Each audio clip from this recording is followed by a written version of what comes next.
Hi, I'm Diana Rodgers, and thank you so much for having me. I wanted to share this presentation on ending the anti-meat narrative. Just going to share my screen.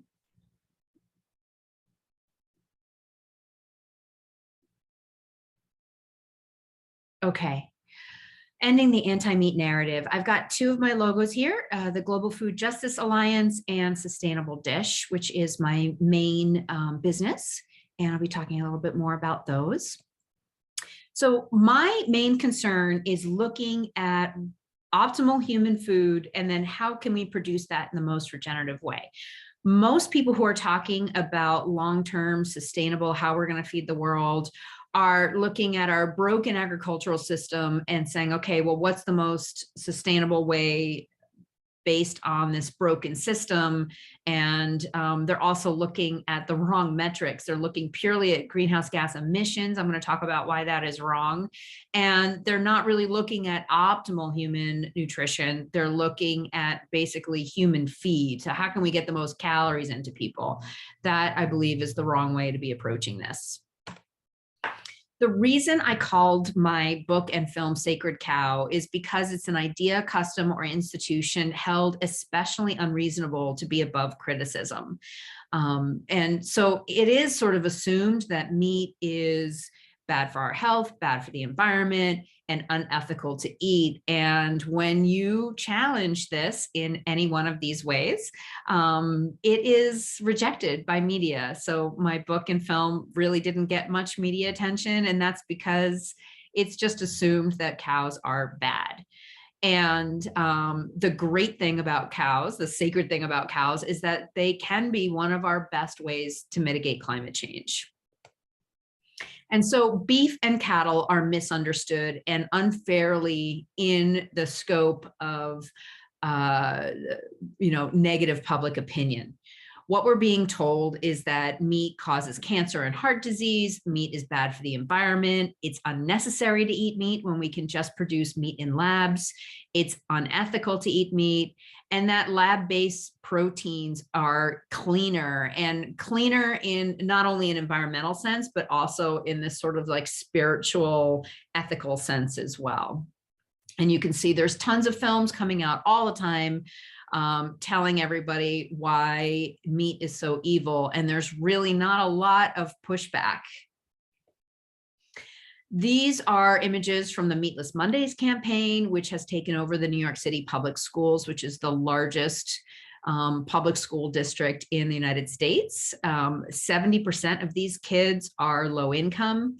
And, you might think, well, what's wrong with giving kids salad one day a week? I'm such a fanatic for pushing back against this. But it's not just salad. These Meatless Monday lunches are basically just pulling the meat out of an already pretty bad ultra processed school lunch. And for a lot of kids, this might be the only meal or the most nutritious meal they get all day. We have no evidence that pulling meat away from growing children will actually increase overall health. In fact, the only study that was done on meat and kids showed the very opposite, that the kids who got meat at school actually performed better academically, behaviorally, and physically. My other concern about this Meatless Mondays campaign is that the propaganda from it is up in the schools. So kids from kindergarten all the way up through 12th grade. So that's ages, for folks who are watching this from other countries, ages about 5 to 17 are being told on a daily level that meat is, looking at the first one, produces more greenhouse emissions than the entire transportation sector. That's false. You can decrease your chance of getting diabetes by about 15% by just skipping a serving of meat every day and replacing it with vegetable proteins like black beans or tofu. A, that's not true. And B, reducing your chance of getting a disease by 15% is statistically insignificant. It shouldn't even be something that we should be looking at here. It's not even decreasing by twice. It's decreasing a disease by 15% is no different than chance. And finally, this other one, and there are many, many more on the Meatless Mondays campaign website, but your kidneys keep you alive, and implying that meat is causing kidney disease. there's no evidence at all that meat causes kidney disease. In fact, kidney disease is caused by other things than meat consumption. Once you have kidney disease, it can be harder to process proteins, but that doesn't mean that meat causes kidney disease. We also have billboards here by the Physicians Committee for Responsible Medicine, which is neither largely physicians or responsible. Meat taxes are being proposed. We have them also blaming diabetes on egg consumption, which is false. And then the reason I started the Global Food Justice Alliance was really about the United Nations Food System Summit, which happened in the summer of 2021. They partnered with the Eat Lancet diet. And this is just a quote from the Eat Lancet diet. While meat is an important source of key nutrients, including protein, iron, and B12, excess meat consumption can harm your health and the planet. We do not have evidence of this. Aim to consume no more than 98 grams of red meat, 203 grams of poultry, and 196 grams of fish per week. But you can have 31 grams per day of sugar on this diet. There's not good evidence that they're bringing forward to support their highly restrictive position on animal source proteins. And just to kind of relate this to show you how little animal proteins they're allowing, it's about the weight of 1 blueberry per day of red meat that you're allowed to eat on the Eat Lancet diet, and about 2 blueberries worth of chicken per person per day. Again, there's no evidence to show this. They also slide in that it's going to be better for the environment with no backup at all. And in a private email, they did admit that this was published, that they did not consult any environmental experts when they came up with this diet plan.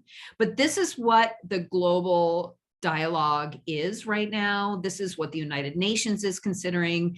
And there's other very large nutrition groups that are pushing very strongly for meat taxes, highly restricting meat, culling livestock populations by 30%. The Netherlands announced that last summer. So we're seeing this anti-meat narrative really take hold, and it's actually going to lead to some pretty dramatic unintended consequences as far as negative health outcomes for humans.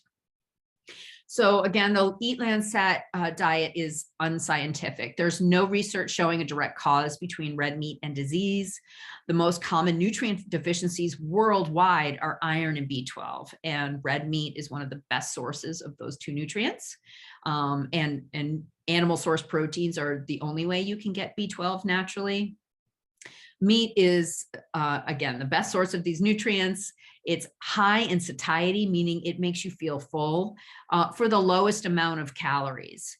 It's also the most bioavailable form of protein and nutrients that you can get. The most nutrient-dense food for humans is animal source protein. And there are benefits for obese and malnourished. So it's pretty easy to make the case that people in low and middle income countries need animal source foods in order to thrive. But also when we look at high income countries like the United States, where 70% of Americans are overweight or obese, actually it's not from an overconsumption of meat. In the US, we have about 2 ounces of beef per person per day as our average consumption. That's not too much meat. We do, however, have a massive overconsumption of calories overall, and that's from ultra processed foods, which stimulate people to overeat. And so if we replace ultra processed foods with whole foods and include meat sourced proteins in the diets, we would see a dramatic increase in health. Plus, in many parts of the world, there's little to no access to the supplements that you would need or the variety of plants that you would need in order to follow the Eat Lancet type diet or a vegan type diet. So my position for the Global Food Justice Alliance is really based on nutrient equity. So a vegan or largely plant-based diet is a privilege that many people don't have. And there's also a lot of people that don't want to give up animal source food because it's traditional to their cultures. It's something that they enjoy eating. And it's also often a food that can grow really well in a lot of regions where you can't crop. And so I have over 100 academics, doctors, and clinicians and others who are behind me in the Global Food Justice Alliance. And this is an initiative that is actively pushing back against this anti-meat narrative. Pushing back is a complicated story, and that's one of the reasons, other than there's not a lot of money in doing it, but that's one of the reasons why you don't see more people pushing back, because you have to be not only an expert in nutrition, but also environment and debating ethics as well.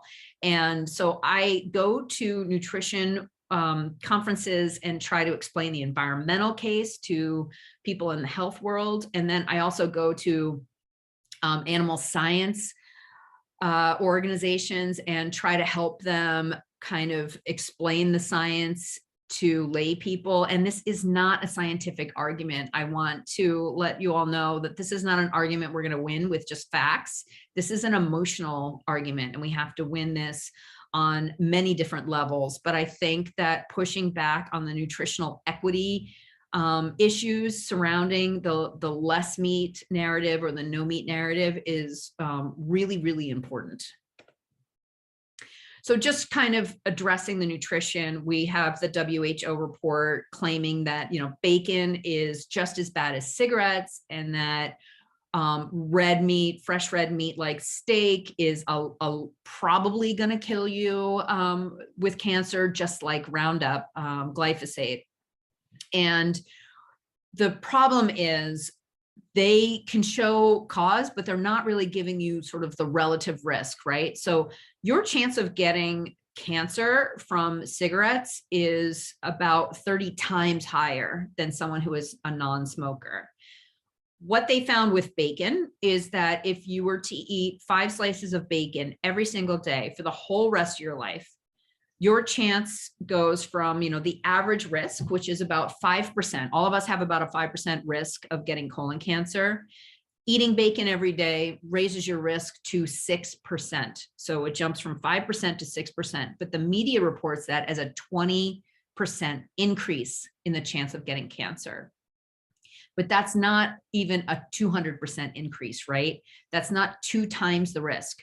Your chance of getting cancer from smoking cigarettes is 30,000 times more. So it's a 30 times risk. Your chance of getting cancer isn't even twice as much from eating bacon. And it was also only proven in Western countries. So in Asian countries, they found that eating processed meats was actually protective against getting cancer. And so the science vilifying processed meat is extremely weak. And the evidence against fresh red meat is also just associations. It's not proving cause. And these studies are relying largely on diet recall, which we know people are untruthful. So when someone is asked how many burgers did they have in the last year, they might try to estimate the number of burgers, but they're definitely going to, studies have shown, forget that they're eating chips, that they're eating sugar sweetened beverages, that they're, not including all the desserts, the ice cream and the deep fried apple pies or whatever they're eating with those burgers. And so it's not the actual burger that's the problem. It's all the other stuff we're eating with the burgers that's the problem. And diet recall is a really poor way to collect information. And just because something is correlated with something else doesn't mean that it caused it. So here's a good example of that. We have per capita consumption of chicken correlates with total US crude oil imports. Obviously, these two things are not directly related, but you can take 2 sets of data and try to show that they cause the same effect. It's just not true.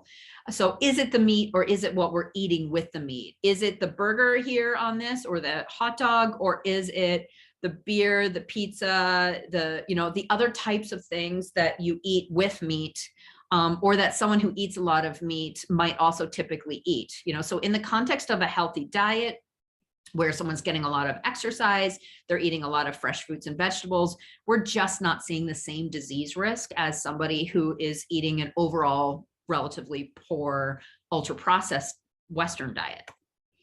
And so when they've studied people that shop at health food stores, so therefore kind of adjusting for the types of people that lead healthier lives, maybe they do yoga or they exercise a lot, eat a lot of fresh fruits and vegetables, they've actually found no difference at all in longevity between omnivores and vegetarians. But clearly, aren't we eating too much meat? Don't we all need to reduce our meat intake? And my answer actually is no, not necessarily. I think this is case dependent, and we need to look individually. Meat is a nutrient dense food, and telling people that they must cut down on their meat intake implies that meat is somehow gluttonous, unhealthy, and that's just not true. Meat is actually a really nutrient dense food, and something that, Americans are not sitting down to this gigantic, 72-ounce tomahawk steak every single night. We're, again, eating about 2 ounces of beef per person per day. We're eating about twice as much poultry, and we're eating way more ultra processed foods. And the ultra processed foods is really where we need to be focusing our energy, not on meat. As an example, between 1982 and 2012, our spending at the grocery store on meat in America went down by 10%, but our spending on processed foods and sweets doubled. We're also just seeing that rise more and more today.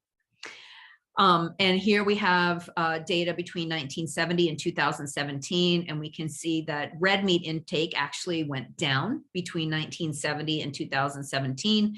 But our intake of salad oils, which is usually ultra processed canola and other types of oils, actually has gone way up, and our intake of grains has gone way up as well. And that's not whole grains, that's in the form of ultra processed food. We can also see, again, the poultry intake has gone way up, and that's thanks to cheap antibiotics and industrialized chicken production. So these are the folks who are winning when we vilify meat. These are the real villains here, not meat. We need to be eating less of this ultra processed food that is super convenient, but they love it when we vilify meat. So does the fossil fuel industry, because it actually takes the blame away from fossil fuels and ultra processed foods and puts it onto meat. So I just want to talk about the nutrient differences between meat and beans, for example, and just show you how much better meat is than beans. If you take 4 ounces of steak versus 4 ounces of beans, you can see that steak is providing 30 grams of protein versus only 9 grams of protein from beans. The calories are just a little bit more for steak, but you're getting all of that protein, and protein is the most important macronutrient that we need. When we look at, we've got vitamins here, we can see that, 4 ounces of steak is giving you almost 100% of your daily intake of B12. This is a nutrient that you cannot get from plant source foods and can cause permanent brain damage, something super important, especially for mental health. And we can see that kidney beans overall are providing very little vitamins for a 4-ounce serving compared to steak. And same with minerals. We are getting more than half of our zinc, more than half of our selenium, and beans just don't even come close. Plus, you're getting all the extra carbohydrates with beans that you're not getting from steak. Now, when we move on to the environmental case, this is where I push for a better food system overall. So, you know, there are issues with how we raise plants. There are issues that need to be addressed with the meat industry, but telling people to eat less meat just because they don't like industrial farming is like telling people to eat less vegetables because they don't like you know, glyphosate, or they don't like GMOs. So it's, we need a better system overall. We need a better system for raising animals. We need a better system for producing plant source foods. But what we need more of is regenerative, right? So you can see on the left, we've got, you know, no chemicals required, active soil microbial life, all these other benefits for wildlife habitat, healthy ecosystems. And on the other side, our typical industrial agriculture system is intensive, produces dead soil, increases runoff, provides less wildlife habitat, and is just generally an unhealthy ecosystem. And I often hear that it's sort of elitist to push grass-fed meat. I do advocate for people who are food insecure to just buy meat as somebody who's interested in public health.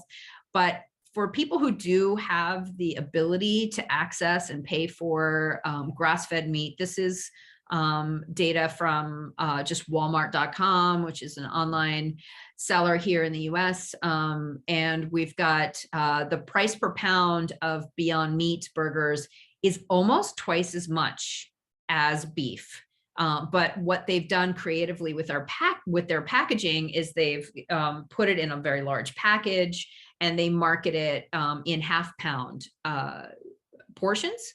And so it looks less expensive, right? So half a pound is retailing for $4.84. And then we've got a full pound of beef at $5.98. And then, of course, you can see the difference in ingredients here. And so, you know, it does need to be pointed out that Beyond Meat is more expensive per pound than organic grass-fed beef.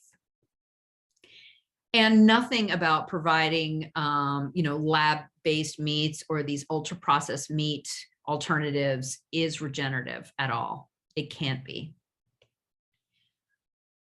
One of the best arguments I have for people that are unfamiliar with the, you know, case for why we need grazing animals is that we can't crop all of our agricultural land, but much of it can be grazed. And that's because about 60% of our agricultural land is either too rocky, too steep, or too arid to support crop production, but it can be grazed. And so getting rid of livestock doesn't necessarily mean we're going to have more land for cropping.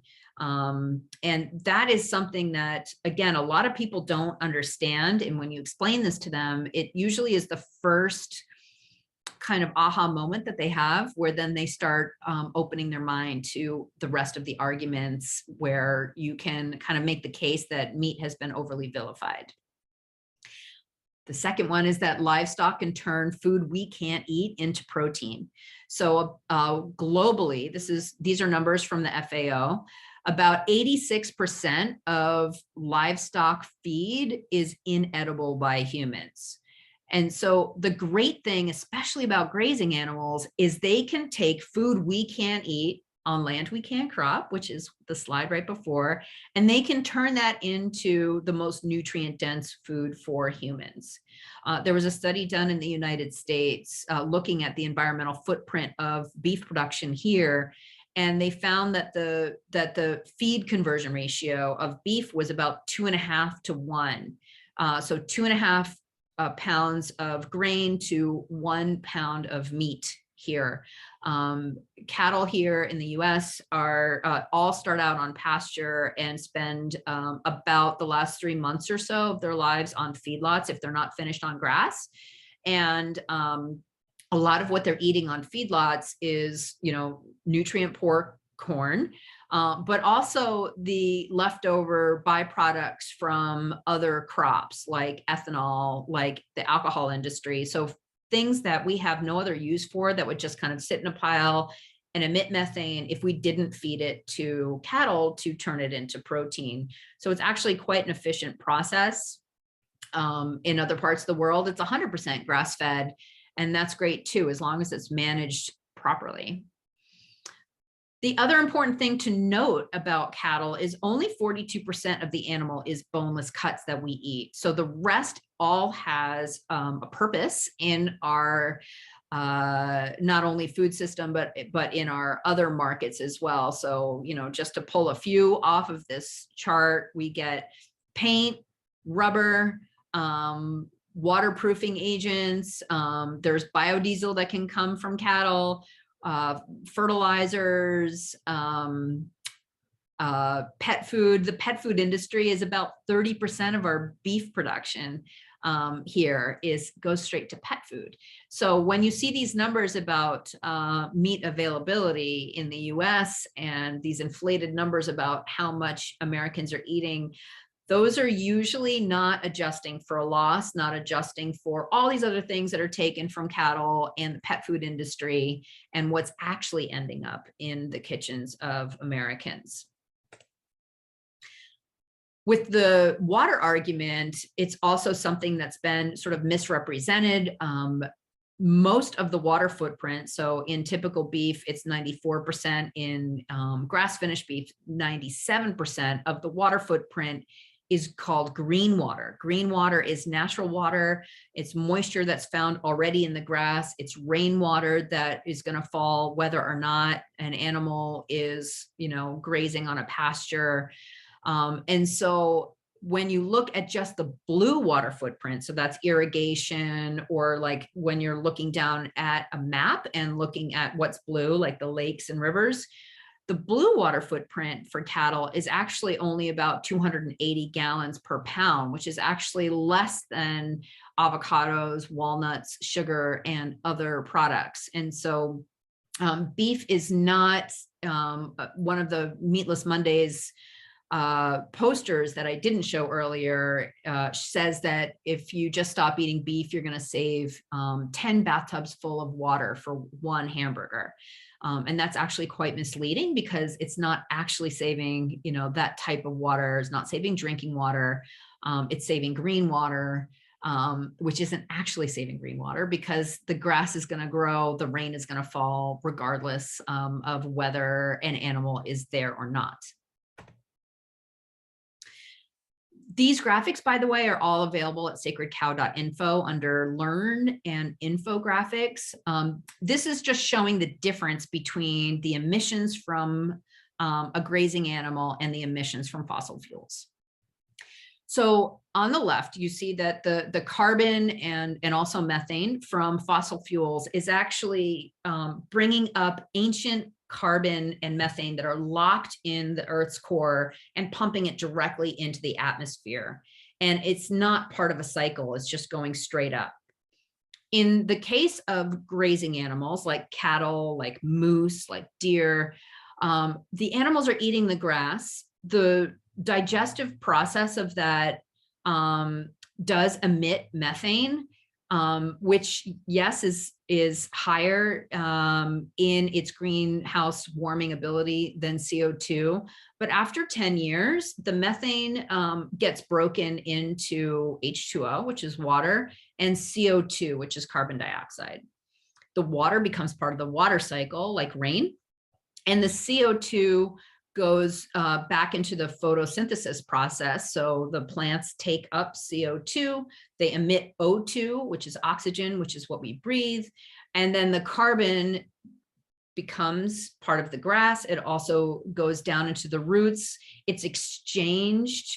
The carbon is fed to the microorganisms underground, which then feed the plant extra nutrients that it needs, that it can't access, but the fungal networks and microbes can. And so it's this beautiful symbiotic relationship, and up to about 40% of that carbon can be locked in the soil, depending on where it is and the health of the soil.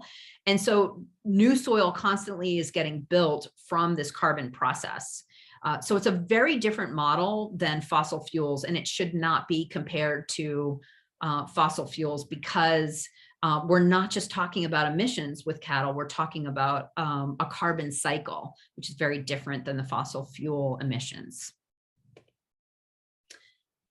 These are numbers from the United States showing that, only 2% of our total emissions, and again, that's not accounting for the cycling, this is just pure emissions, only 2% of our greenhouse gas emissions, and this is adjusted for greenhouse gas equivalents, carbon equivalents. When you look at transportation and electricity generation and industry, those are the biggest offenders, and those are the areas where we can have the biggest gains by buying less, driving less, and being just more efficient with our energy and industry. Cutting down on meat is really not going to make a huge dent in our greenhouse gas emissions. So some of you may have heard that, livestock is 14.5% of global greenhouse gas emissions. That comes from a study that was sort of debunked. And basically, that study was looking at the full life cycle assessment of livestock. So if you look at the top line here, you'll see that the 14.5% was, the feed, the cattle, the transport to processing, and then the transport to people's homes. That full spectrum was considered when they came up with 14.5%, but that same life cycle is not available for transportation. We don't have those numbers. And so when you look at just direct emissions, so what's coming out of the cow, compared to direct emissions for transport, which is what we do have numbers for. So just the tailpipe emissions of driving cars, flying airplanes, so not the building of them or anything like that. Transportation is 14%, and livestock worldwide represents 5% of all greenhouse gas emissions. There was one study that looked at what would happen if we eliminated all animal source foods in the US diet. And what they found was that we would only have a 2.6% decrease in emissions, but yet we would have huge nutrient ramifications. So we would have an overall increase in calories and carbohydrates. And again, we don't really need that in the US. We don't need more calories and we don't need more carbohydrates. What we need is more nutrition.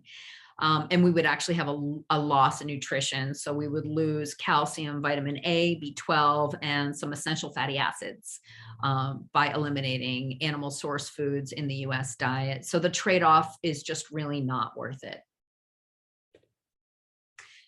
So nature works in systems. I drew this and full disclosure, I was an art major in a previous life in my first degree. And I drew this to make a point that this is simple. This is something that kids understand really easily. And unfortunately, this is something that our world leaders are not understanding. So again, cattle can convert grass, which grows from free solar energy fed by rain and manure from the animals. It can increase healthy soil and biodiversity both above and below ground. This is something that is a very natural process and something that cannot be replicated in laboratories or with fake protein alternatives. And also, better meat is not elitist. So I did look at the price per pound of all of these products. So strawberries, gourmet coffee drinks, candy bars, Milano cookies, fancy goji berries, and vegan protein powder. All of these are more expensive per pound than organic grass-fed beef. So that's the end of my presentation. You can check out my work at sustainabledish.com, at the Global Food Justice Alliance.org, which is the nonprofit that I'm running. I have the book Sacred Cow and the film Sacred Cow. Thank you very much.